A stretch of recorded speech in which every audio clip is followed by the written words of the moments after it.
Recipe: 1 cup सूजी, 2 काचा आलू, थोड़ी सी धनिया पत्ता, हरी मिर्च, 1 चचटिल, किचन का थोड़ा इंग्रेडिएंट्स।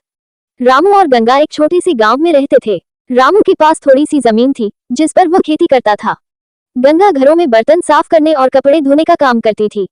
उनकी जिंदगी मुश्किलों से भरी थी, लेकिन उनके 2 प्यारे बच्चे रवि और सीमा उनकी उम्मीद थे।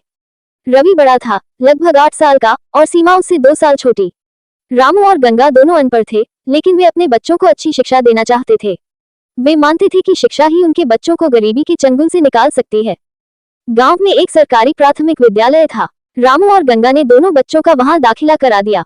स्कूल उनके घर से लगभग 2 किलोमीटर दूर था। हर सुबह सूरज निकलने से पहले रवि और सीमा उठते, अपनी माँ के बनाए हुए सूखी रोटी और गुड़ के छोटे से नाश्ते को खाते और फिर स्कूल के लिए निकल पड़ते। कभी कभी जब बारिश होती या ज्यादा ठंड होती तो उनके पास पहनने के लिए पर्याप्त गर्म कपड़े नहीं होते थे। रामू अपनी पुरानी चादर बच्चों को ओढ़ा देता था और खुद ठंडी हवा में कांपता रहता था। स्कूल में रवि पढ़ने में तेज था, लेकिन सीमा को थोड़ी मुश्किल होती थी। रामू शाम को खेत से लौटने के बाद जब तक उसकी आंखों में थोड़ी भी रोशनी रहती, रवि और सीमा को पढ़ाने बैठता। वह उन्हें अक्षर ज्ञान कराता, गिनती सिखाता और गांव की कहानियां सुनाता जिनमें जीवन के सबक छिपे होते थे। गंगा भी घर के काम निपटाकर बच्चों के साथ बैठती और उन्हें दोहराने में मदद करती। खाने की समस्या उनके घर में हमेशा बनी रहती थी। कभी कभी खेतों में अच्छी फसल नहीं होती थी और गंगा को भी ज्यादा काम नहीं मिलता था। ऐसे दिनों में घर में सिर्फ पतली दाल और सूखी रोटी बनती थी। बच्चे कभी कभी ज्यादा खाना मांगते थे, लेकिन रामू और गंगा उन्हें प्यार से समझाते कि जितना है उतने में ही संतोष करना चाहिए। एक बार सीमा बहुत बीमार पड़ गई। उसे तेज बुखार और सांस लेने में तकलीफ हो रही थी। गांव में कोई अच्छा डॉक्टर नहीं था। रामू के पास इतने पैसे नहीं थे कि वह उसे शहर ले जा सके।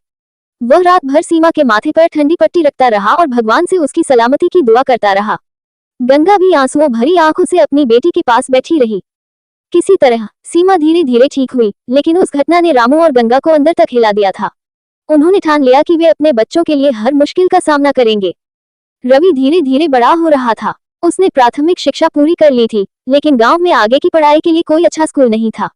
शहर का स्कूल गांव से बहुत दूर था और वहां पढ़ने का खर्चा उठाना रामू के बस की बात नहीं थी। रवि बहुत उदास रहता था। वह पढ़ना चाहता था, आगे बढ़ना चाहता था, लेकिन उसे कोई रास्ता नहीं दिख रहा था। रामू ने रवि की उदासी को भांप लिया था। एक रात उसने गंगा से बात की। दोनों ने मिलकर फैसला किया कि वे अपनी थोड़ी सी जमीन बेच देंगे ताकि रवि शहर जाकर पढ़ सके। गंगा को अपनी पुश्तैनी जमीन बेचने का दुख था, लेकिन अपने बेटे के भविष्य के लिए उसने अपना दर्द छुपा लिया। रामू जमीन बेचकर कुछ पैसे लेकर आया और रवि को शहर भेज दिया। शहर में रवि को एक छोटे से कमरे में रहना पड़ा। उसके पास खाने के लिए भी ज्यादा पैसे नहीं होते थे। वह दिन में कॉलेज जाता और शाम को एक होटल में बर्तन धोने का काम करता ताकि अपना खर्चा निकाल सके। रामू और गंगा गांव में रहकर और भी ज्यादा मेहनत करते थे ताकि रवि को हर महीने कुछ पैसे भेज सके। वे खुद भूखे सोते थे, लेकिन अपने बेटे की पढ़ाई में कोई कमी नहीं आने देते थे। सीमा गांव के स्कूल में पढ़ती रही।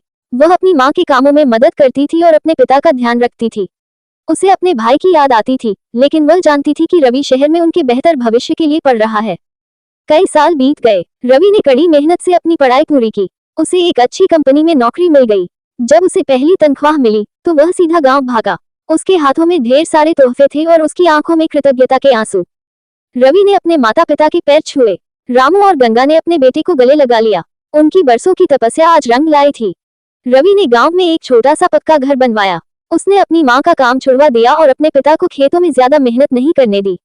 सीमा की भी अच्छी शिक्षा हुई और उसकी शादी एक अच्छे परिवार में हो गई। रामू और गंगा अब खुश थे। उन्होंने गरीबी में भी अपने बच्चों को अच्छी शिक्षा दिलाने का जो सपना देखा था वह पूरा हो गया था। उनकी कहानी गांव के दूसरे गरीब माता पिता के लिए प्रेरणा बन गई। ये कहानी दिखाती है कि एक गरीब पिता अपने बच्चों के लिए कितना त्याग कर सकता है और कैसे शिक्षा की शक्ति गरीबी की बेड़ियों को तोड़ सकती है।